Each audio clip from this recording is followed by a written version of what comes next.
Thank you, Jen Marie. Hello, everyone, and welcome to our service. We are the Rogue Valley Unitarian Universalist Fellowship, or RUF, in Ashland, Oregon. My name is Merak Milligan, and I'm a part of RUF because it's my community. It's where I've made connections and where I feel accepted and where I feel that I belong.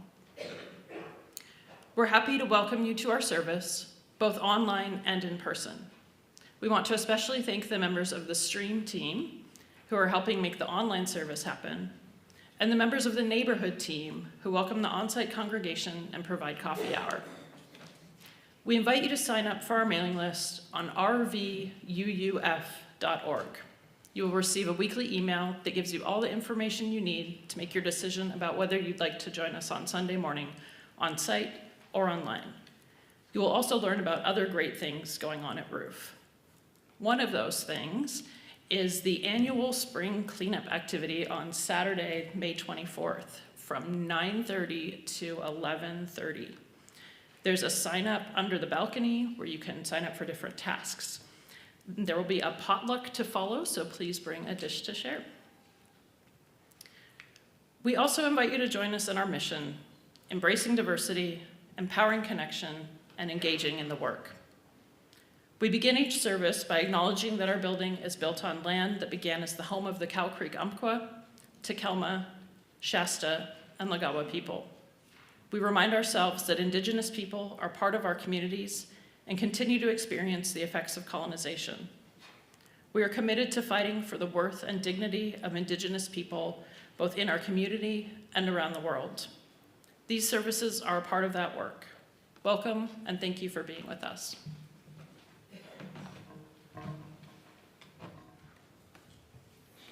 Good morning. I'm the Reverend Sean Parker Dennison, and it's my privilege and my pleasure to be the minister here at RUF and to add my welcome to Merak's. So glad you're here. Today is an important day in so many ways. It's Mother's Day.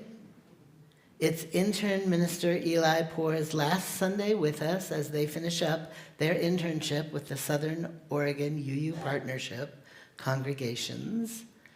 And today we're talking about Fullness of Being, a service about the experiences of non-binary and or trans people that rounds out a series of services this year presented by our men's group and some of the women in our congregation.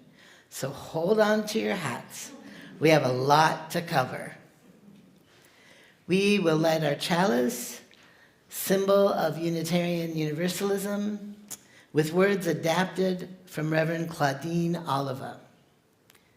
We light this chalice to celebrate those who have taken on the task of nurturing a young one, baby, child, or youth, into adulthood, to celebrate those who have nourished truth and compassion in growing minds and hearts, to celebrate those who have committed time, money, energy to the growth of others in the world. We light this chalice to celebrate and hold dear this flame of love.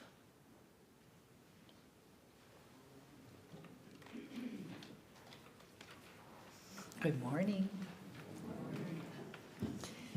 Our opening song this morning is going to be We Would Be One in your gray hymnal number 318. Please rise in body or spirit and join me. We are going to sing both verses. Y'all know this one.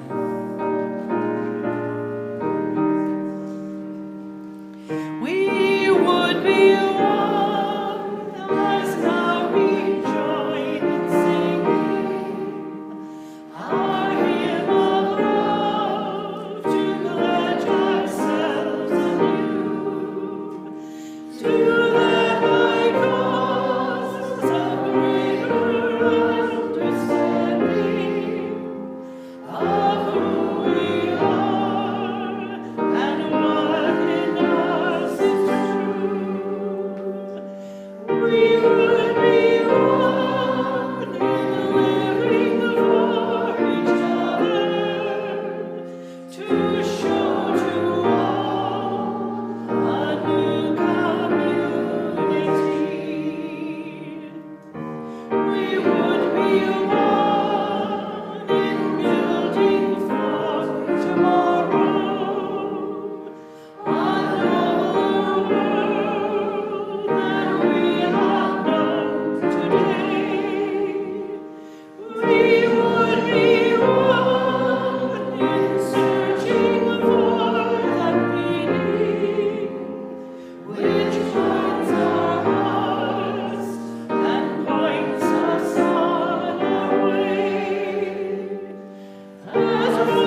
now hear from the anti-racism team.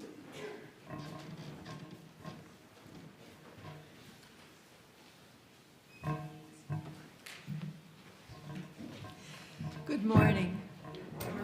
Instead of remembering I was supposed to come up here, I was being greeted by a friend. Very gratefully. I'm going to take us back to April 26, 1937, briefly. It was market day in the Basque town of Guernica, a town of about 5,000 people with their animals. But on market day, many more people brought their animals and stayed in town for hours. Present that day was a 7-year-old boy who decades later became the grandfather of the man Jackie Rosen and I knew as our guide in Guernica during a half-day tour of the Basque country about 2.5 weeks ago. That 7-year-old boy was present when, around 4 p.m. that day in April 1937, the Nazi German Luftwaffe Condor Legion and the fascist Italian Aviazione Legionaria bombed the town for hours. When our guide asked his grandfather many years later about the bombing of Guernica, the elderly man could only talk about how the injured and dying animals cried and screamed for hours, well into the night. You may have heard of Guernica from Picasso's famous painting or from a history book. But did you know it was plotted by Germany, Italy, and the Spanish nationalist Francisco Franco for different interests among all three of them? Franco wanted to damage the opposition. And Hitler wanted to test his bombing equipment on a town he didn't have much interest in. And why the Basque country? Apart from being very opposed to Franco, it was a minority. So the fascist interests collaborated in an experiment to see what would happen when these machines of war attacked a small town. We think history's in the past, but if the fascist powers can talk to each other, collaborate, and compound their inhumanity in their planning once, they can do it again.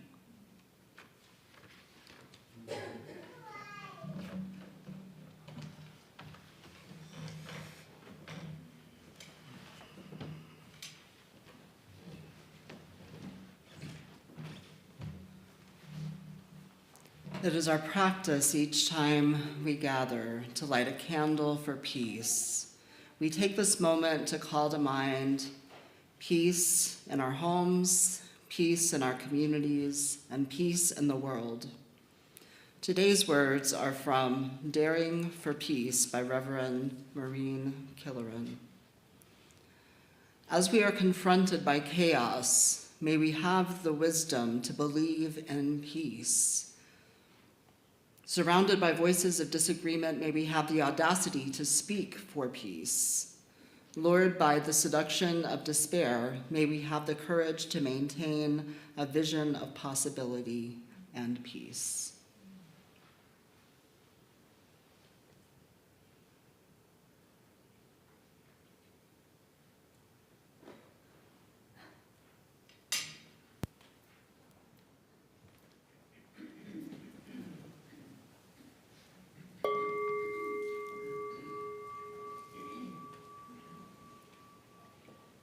Peace, salam, shalom.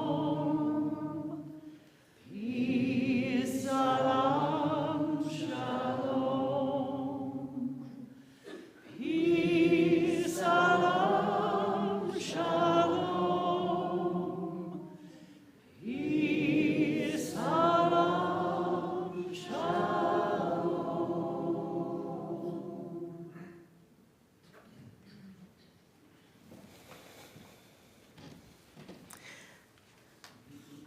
Now's the time in the service where I get to tell you a story or share a favorite book. This is a favorite book today. And anyone who wants to hear it up close or see the pictures up close can join me on the steps. This book is called Gorgeously Me, and it's by Jonathan Van Ness, who you might know from Queer Eye for the Straight Guy. Or, I don't think it's called that anymore, it's just Queer Eye.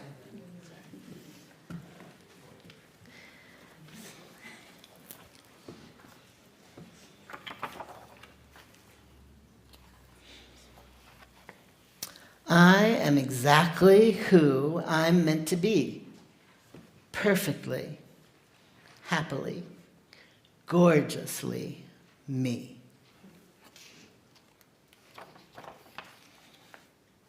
I won't be afraid to stand out. I show the world what I'm about. She has some beautiful blue sparkly hair. It stands out beautifully. Sometimes I'm quiet, and sometimes I'm loud. Being true to myself is what makes me feel proud. She looks like she can sing. I know exactly who I'm supposed to be, perfectly, happily, gorgeously me.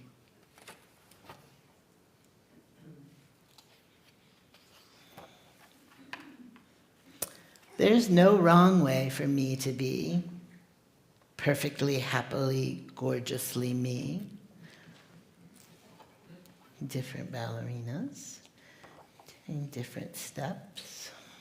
A good friend admits when they've made a mistake. Sometimes talking it through is all that it takes. Has everybody here made a mistake and had to talk it through? I sure have. I like that after they talked it through, it looks like they get to give each other a hug. So things seem pretty good. I'll tell those I love just how much I care.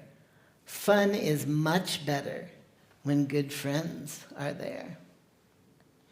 Today's the day to tell people you love how much you care. It's Mother's Day. Telling your mom how much you love her is a good thing to do on Mother's Day. Oh, these two are sticking together, I think. Or maybe not. It doesn't matter what the world sees, because I am perfectly, happily, gorgeously me. I spread joy all around, and I keep my smile wide and show those around me my love and my pride. Yeah, feeling love and pride in yourself can make you feel really joyful.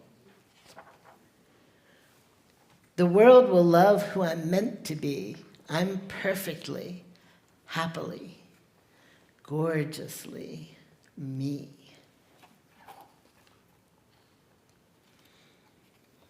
Letting butterflies go.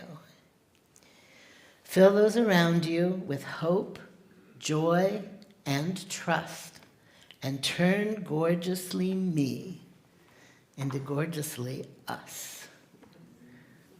That's one of the things that happens when people are themselves. They give other people permission to be themselves and be happy and joyful and gorgeous as well. And on the back there's all the pictures of being gorgeously yourself. Thank you for listening. We're going to sing you to your classes or back to your seats in the sanctuary.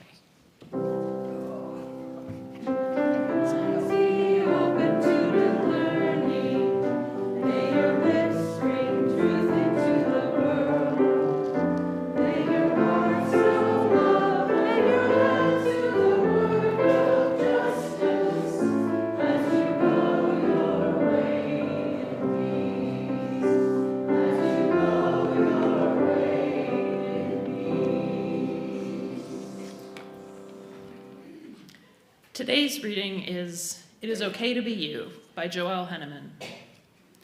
Everybody wants to be fully known, fully loved, and fully celebrated. But when we take off our masks, some will wish that we put the mask back on. Over the years, I have had people say that to me, that they don't understand who I am. Yesterday, I got a text from my mom saying the same thing. I don't understand what that means. I would not dismiss a woman of color, a senior citizen, or a person from another country because that isn't my experience. I wouldn't tell someone different from me, I don't understand who you are. And yet, I hear this sentiment on the regular.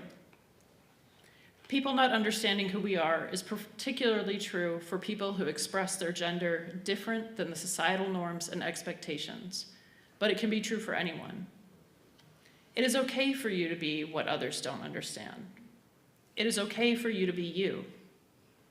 Society wants people who fit neatly into boxes. When we don't fit others' expectations, that can be jarring for them. But don't limit yourself for someone else. Be you. Be your wonderful self. Be your beautiful self. Be the unique person who you were created to be. When you are authentic to who you are, you shine. Don't let anyone take your shine away. Shine on.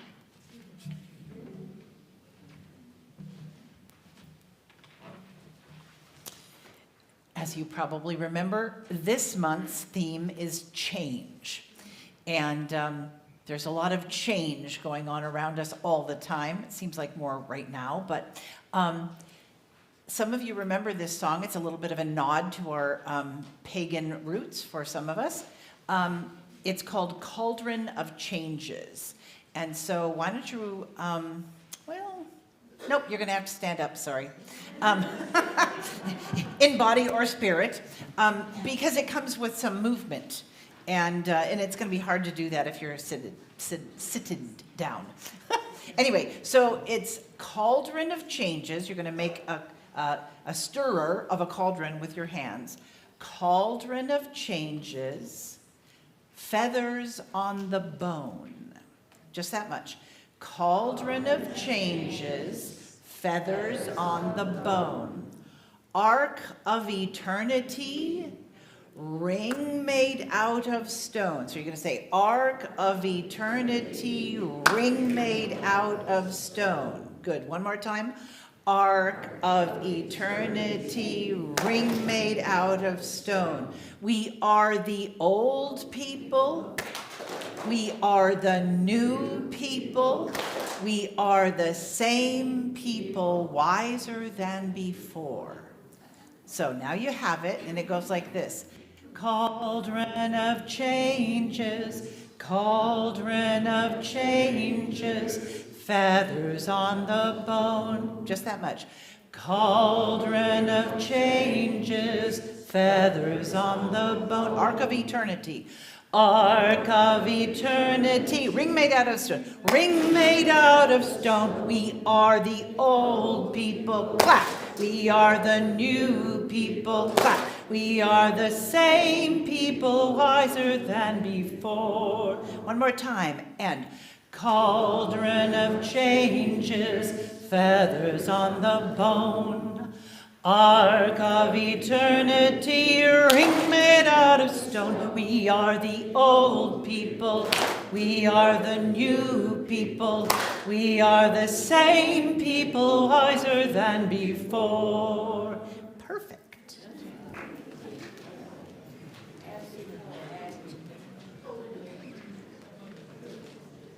Hi, everyone. Oh, let's see if I can get this mic right.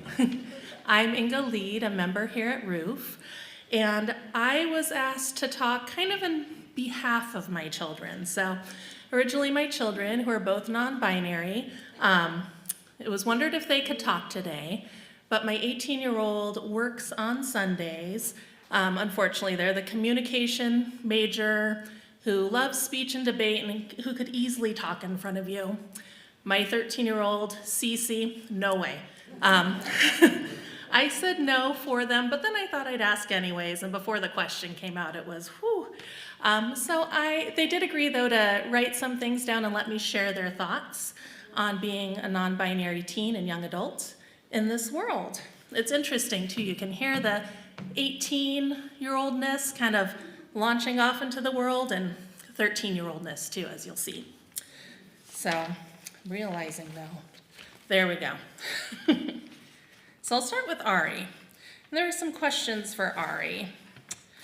I added this one after kind of seeing the today's service about joys and strengths, and I asked them, what are the joys of non-binary life? This was my 18-year-old.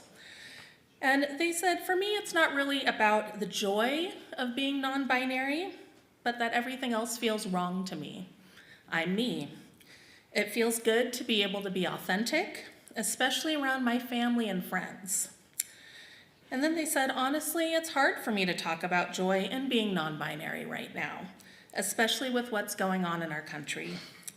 It's hard for me to know if someone will either support me or feel that me existing is wrong.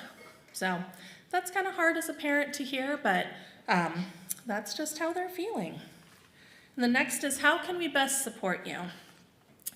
They said the best way to support me and other non-binary folks is to get out and protest what is currently happening politically.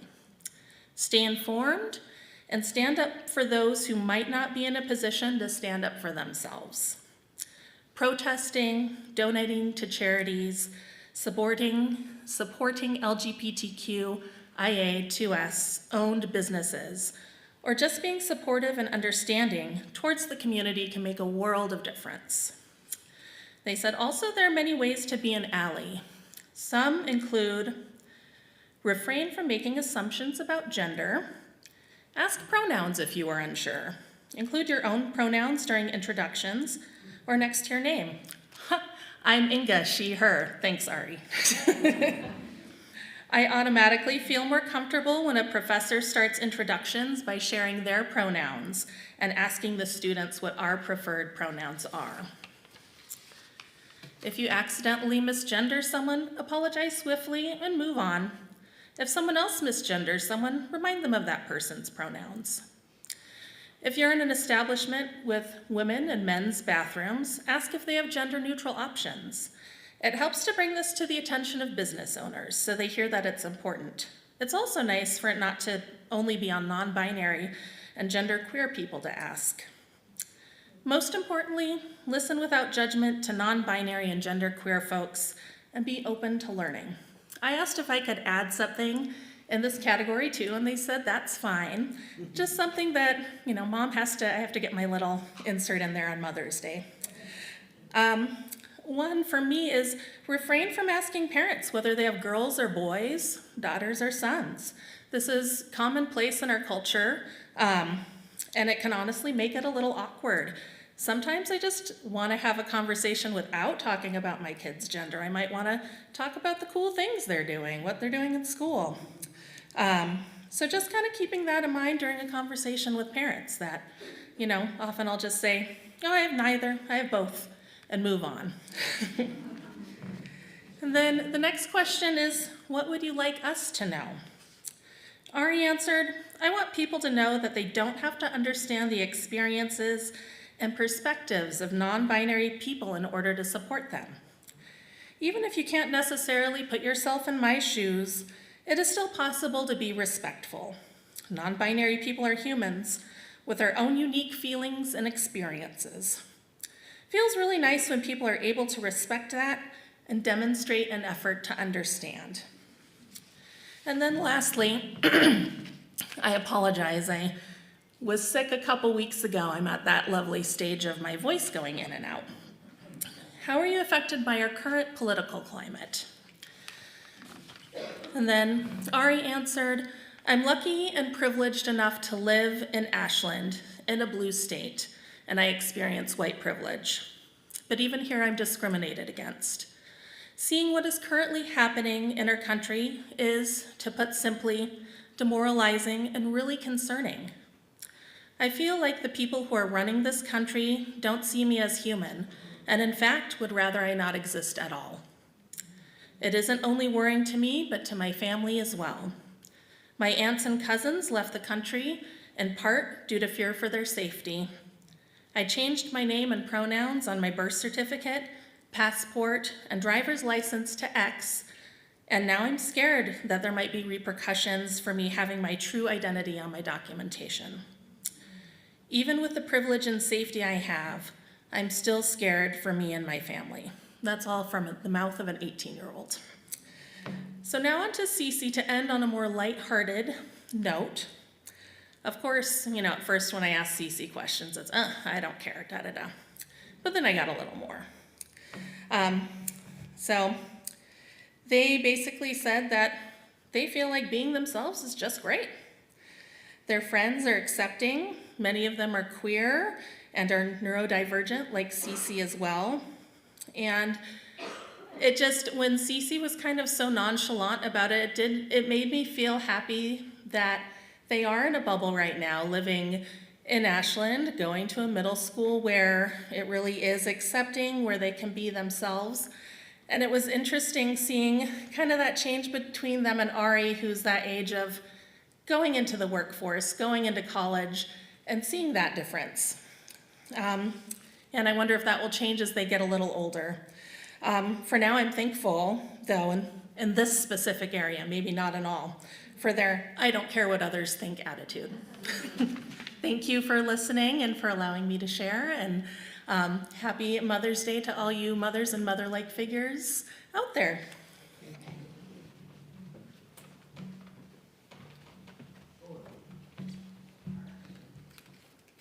Thank you, Inga. So, there we go. If you remember, back in January, I planned a service focused on the celebration of women. At the time, we'd already had a service where we'd heard from different men in the congregation, but I felt we needed a counterpart, a celebration of women's voices. Reverend Sean agreed, but also pointed out something important. We needed to have another service, a non-binary service.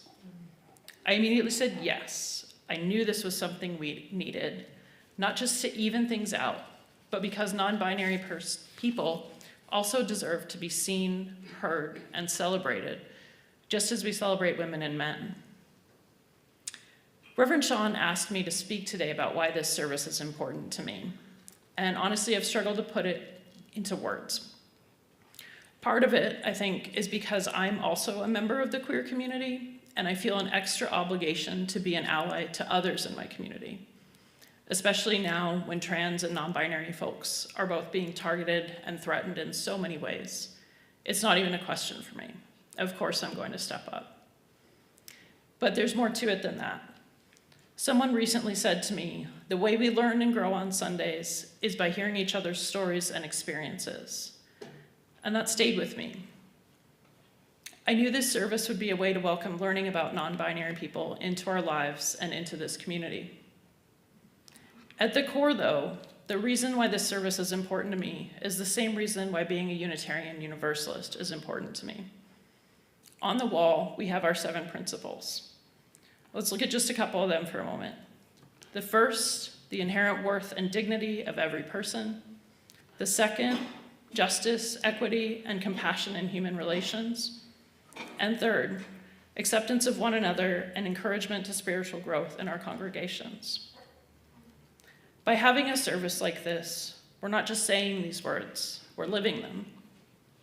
We're saying to our non-binary friends, we see your inherent worth.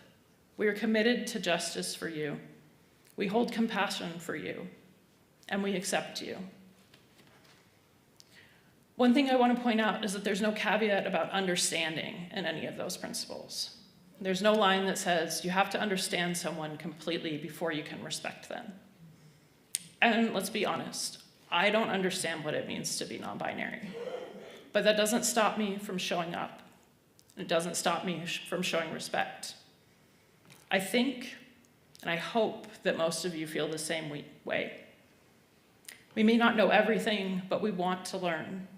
We want to be good allies. Recently, I saw a post on Reddit where someone was asking for books to help them better understand trans and non-binary people. One comment really stuck with me. It mentions trans specifically, but this applies to non-binary as well. The user, the better adversary, wrote, As a non-binary person, don't feel too obligated to exactly get what it means to be trans. It doesn't make you less of an ally. As long as you understand that trans people deserve respect and human rights and are willing to help fight for it, that's being an ally. And that's really it. We don't have to have all the answers. We don't have to get everything right. We just have to keep showing up with openness, with respect, and with love. That's what makes us allies, and that's what makes us a community.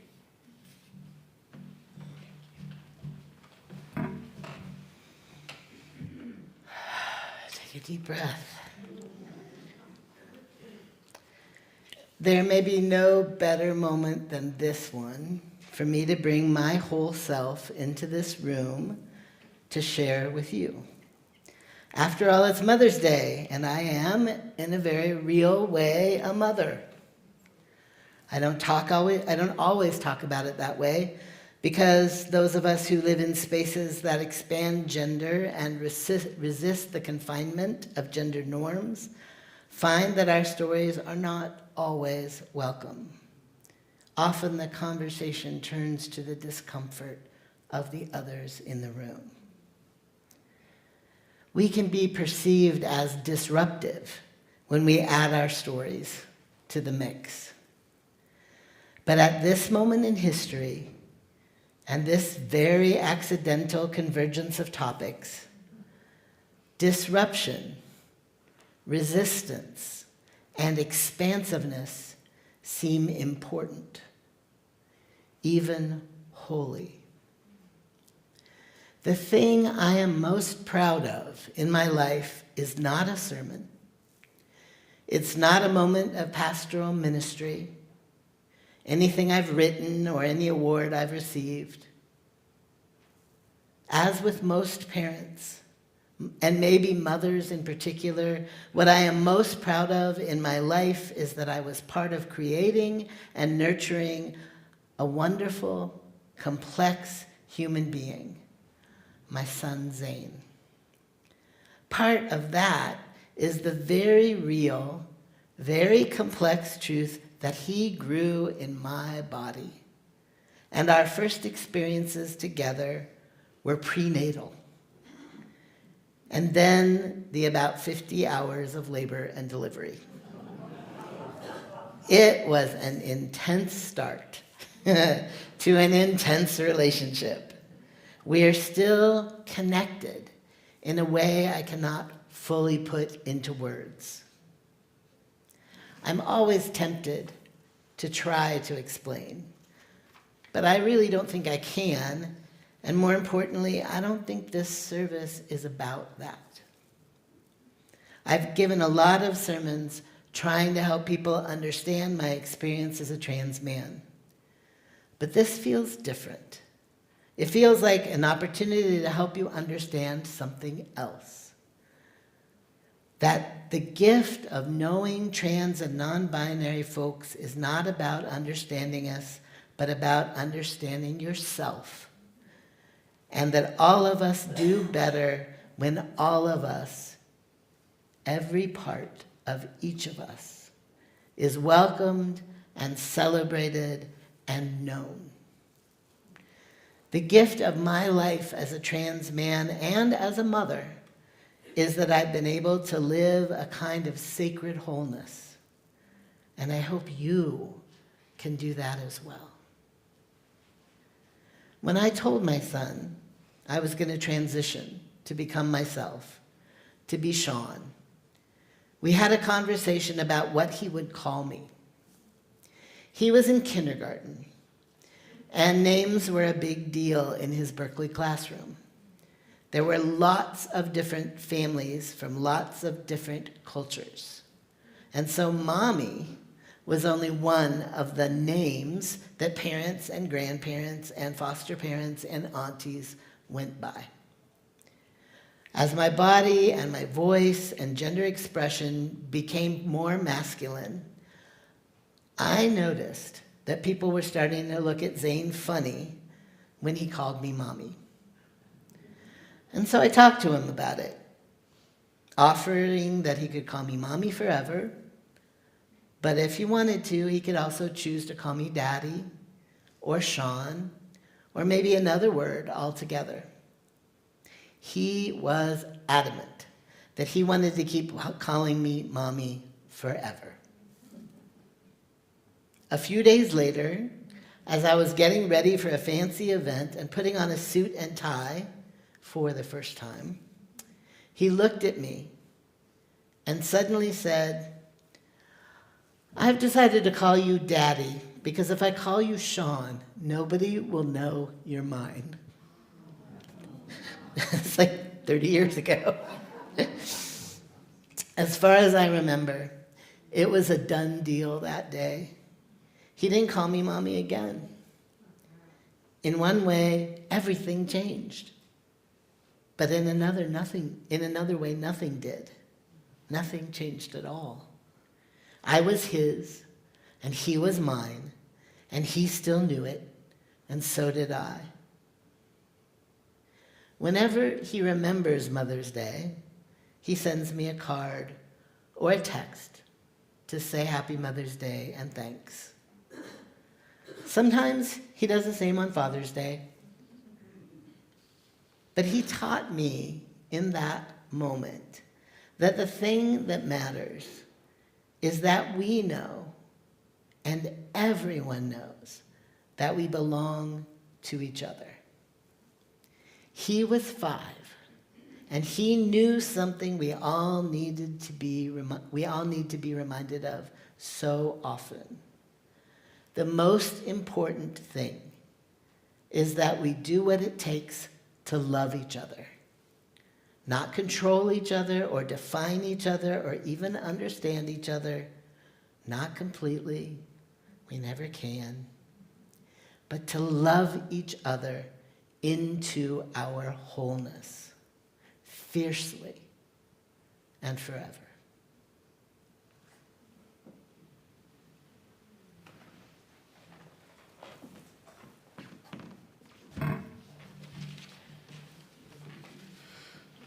Oh, goodness. I don't know about you all, but I need a tissue. Thank you, Reverend Sean. Thank you, Merak. Thank you, Inga. Happy Mother's Day, everyone. I have a poem that I would like to share this morning when I was asked to contribute something to this service.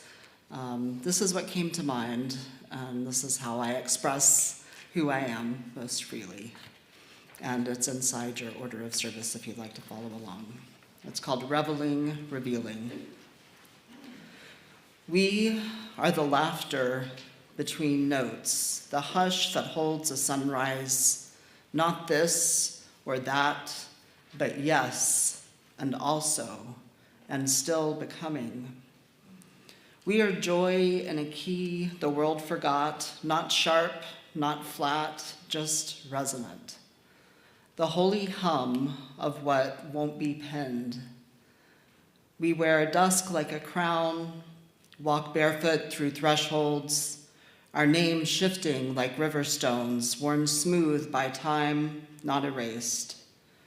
Call us contradiction, we'll call it harmony. Call us confusion, we'll call it cosmos. Call us the names of fears, we'll answer with wildflowers. Call us myth, mess, miracle, will answer laughing, mouths full of stars.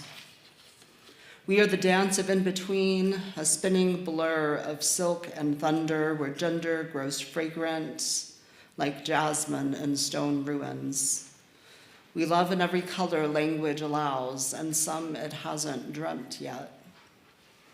Our bodies are not problems to be solved, but poems to be read aloud, in alleyways and sanctuaries, on lips slick with hunger and the hush between heartbeat and hymn.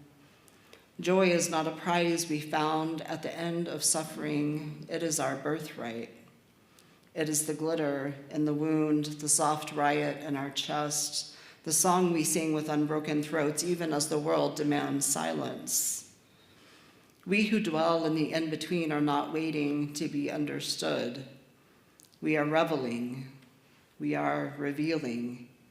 We are the threshold itself and the door swinging wide, and we call to you too, not to become like us, but to remember yourself, to cast off the costume of either or and return to your original rhythm.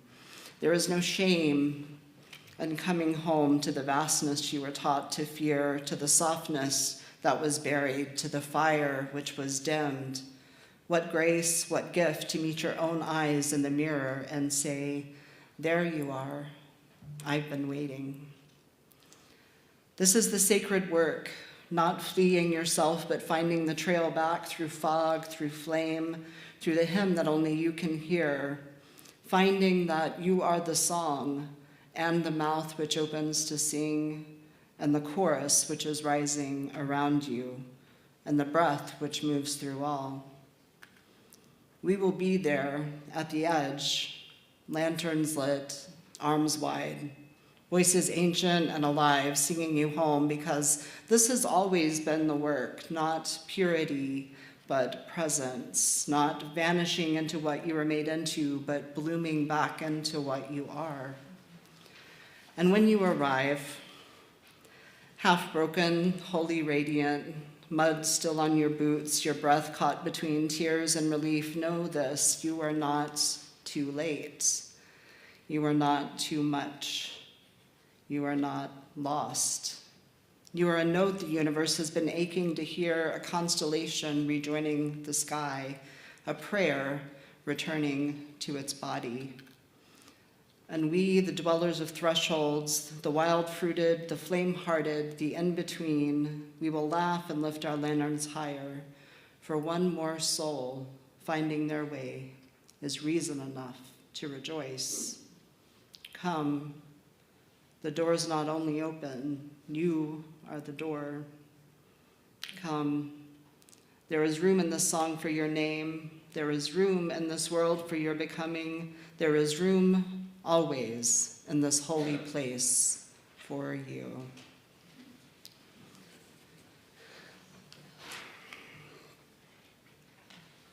And in closing, somehow it's already time to say goodbye, or at least see you down the road. And I wanted to take a moment to thank you.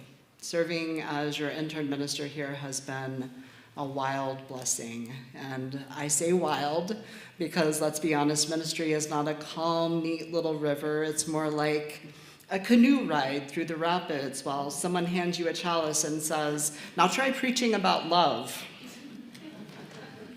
Serving here has been one of the most sacred, surprising, and sometimes hilariously human experiences of my life.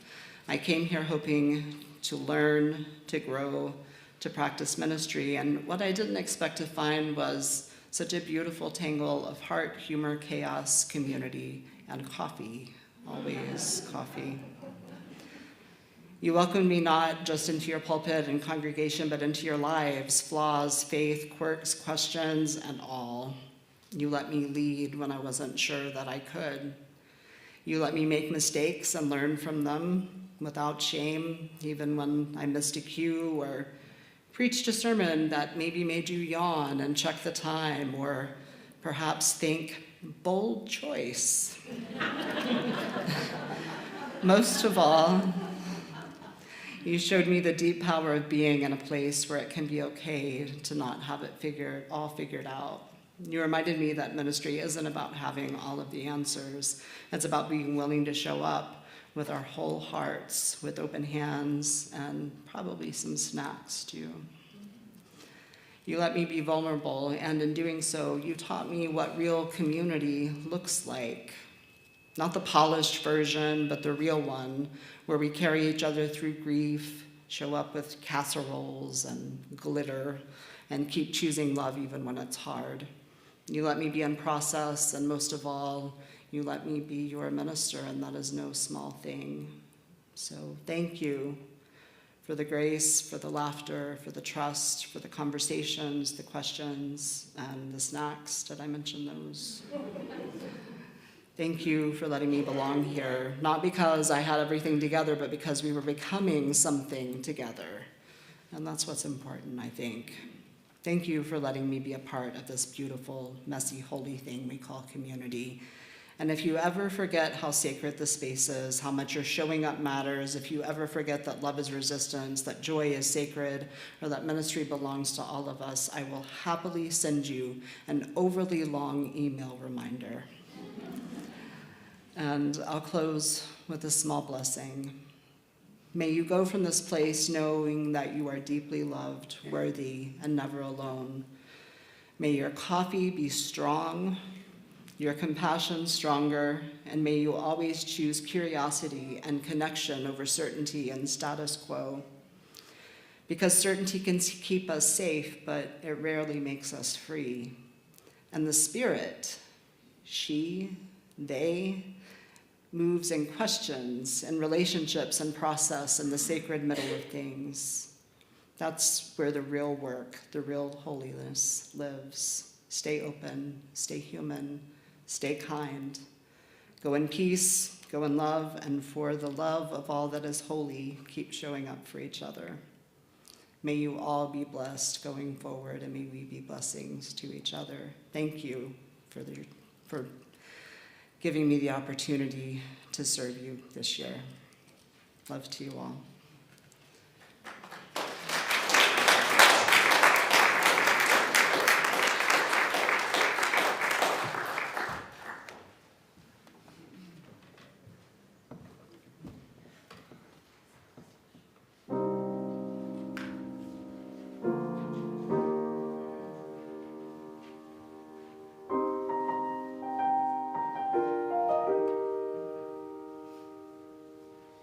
I am not a stranger to the dark.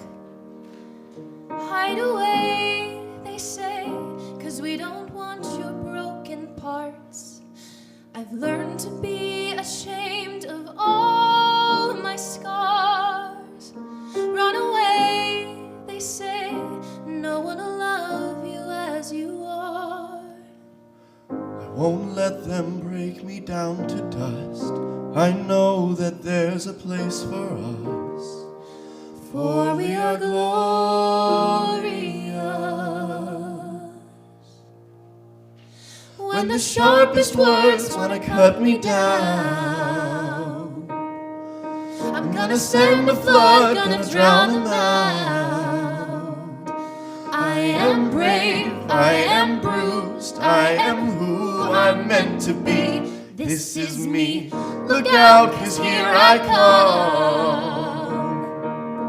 And I'm marching on to the beat I drum. I'm not scared to be seen. I make no apologies, this is me.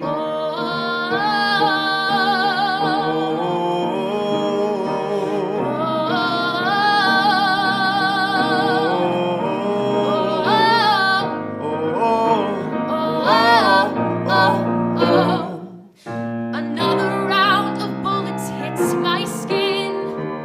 Well, fire away, 'cause today I won't let the shame sink in. We are bursting through the barricades and reaching for the sun. We are warriors. Yeah, that's what we've become. Yeah, that's what we become. I won't let them break me down to dust. I know that there's a place for us, for we are glorious. When the sharpest words wanna cut me down, I'm gonna send a flood, gonna drown them out. I am brave, I am bruised, I am who I'm meant to be. This is me, look out, 'cause here I come. And I'm marching on to the beat I drum. I'm Not scared to be seen, I make no apologies, this is me.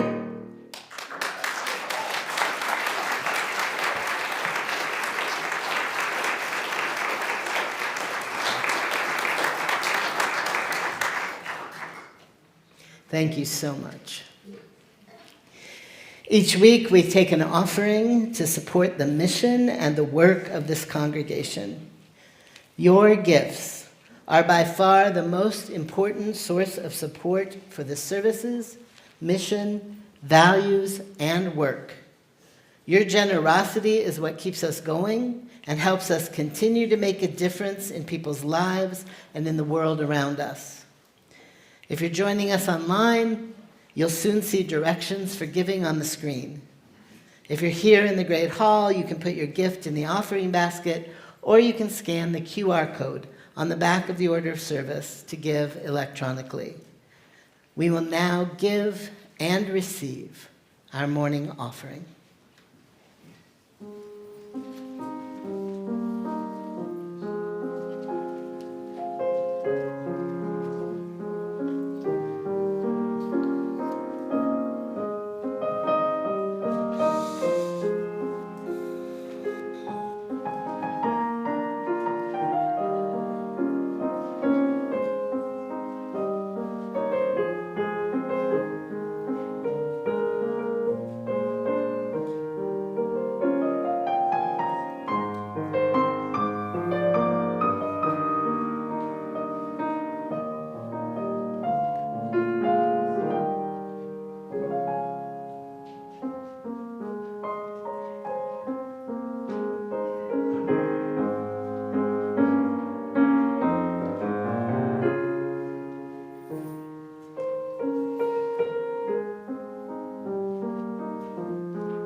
For these gifts, and for all the gifts you bring to this community and into the world, thank you.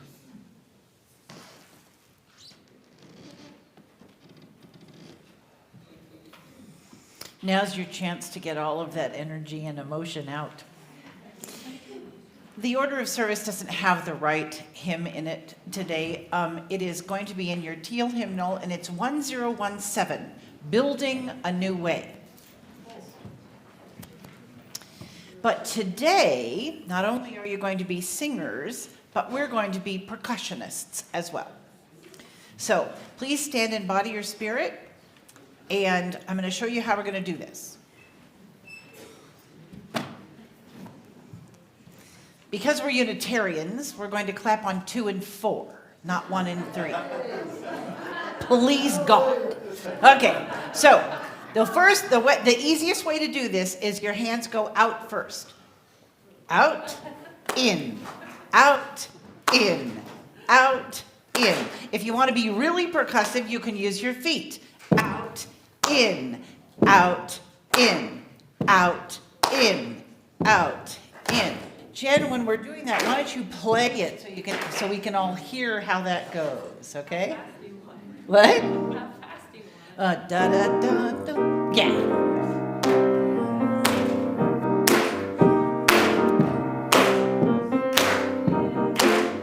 Hang on. We are building a new way. We are building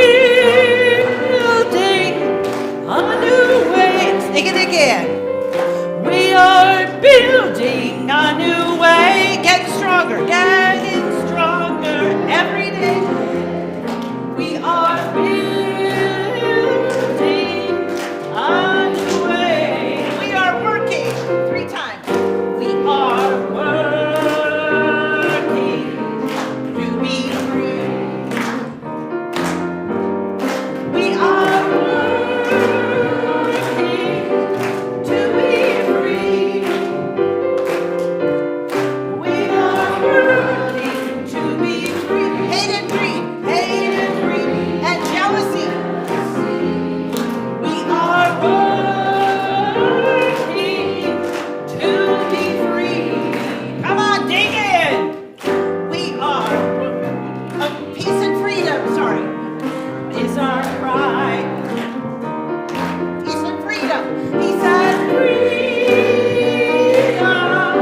is our cry. One more time.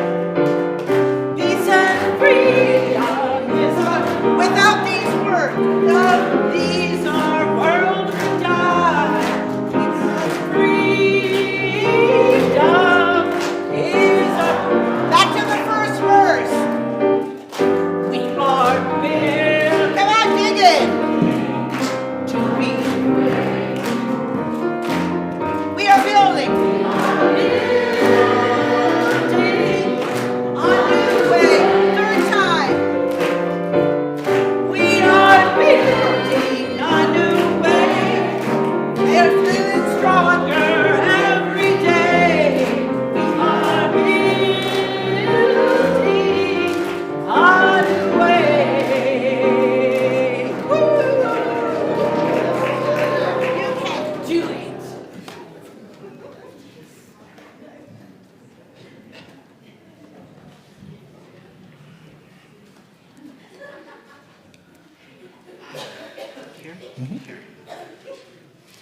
As we leave this place, You're right.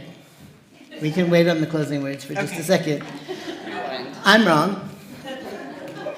Today is Eli's last Sunday with us, and it feels like the months have just flown by. And I want to take a moment to let you all know the gratitude I feel for these months of collegial and personal connection.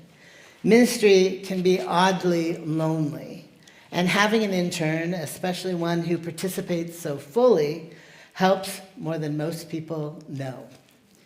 Being a teaching pastor is a real joy for me, and it heals a bit of that loneliness as well. And being a teaching congregation, along with our partners in Klamath Falls and Grants Pass, is good for us in so many ways. Eli, you've been a gift to all of us this year. I'm so grateful. And I'm not the only one. Merak and Donna Barrett, who served on your intern committee this year, are here to honor you as well.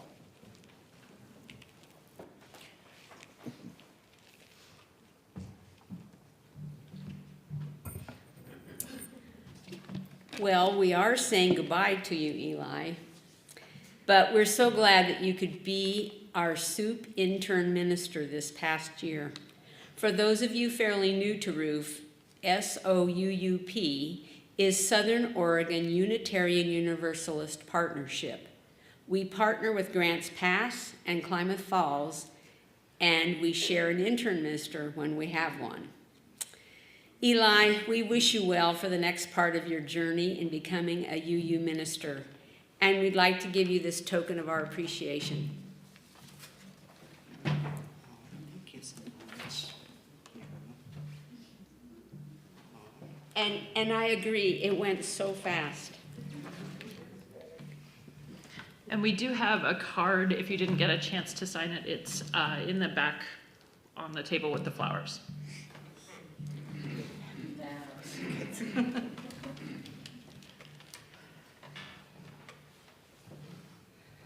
Thank you both so much. Thank you all. As we leave this place, may we keep these stories close to our heart, remembering how important every person is and the value of the gifts they bring. May we be inspired to live our lives to the fullest, bringing our gifts to the human family so that we may be whole. And in this time of change, may we both be blessed and be a blessing to the world.